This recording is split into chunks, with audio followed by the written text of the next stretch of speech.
Howdy, it's Sunday in Beijing, and God, it looks like everyone's out on the street. We've been to the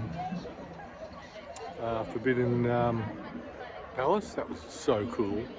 Right, thousands and thousands of people there, but it's 200 acres of just shit hot stuff, from carvings to buildings to bronze work, lots of ceramics.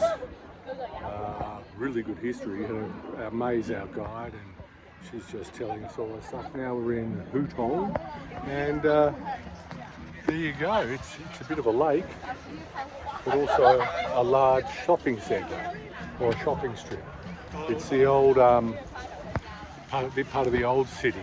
Most of it's, a lot of it still remains. So there's a lot of food. It's pretty touristy. A lot of food shops and souvenir shops. It's the Cap,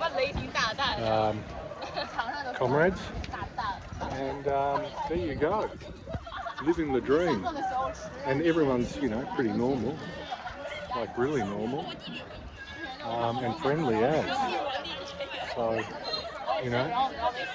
go China and go rich. Cheers, everyone.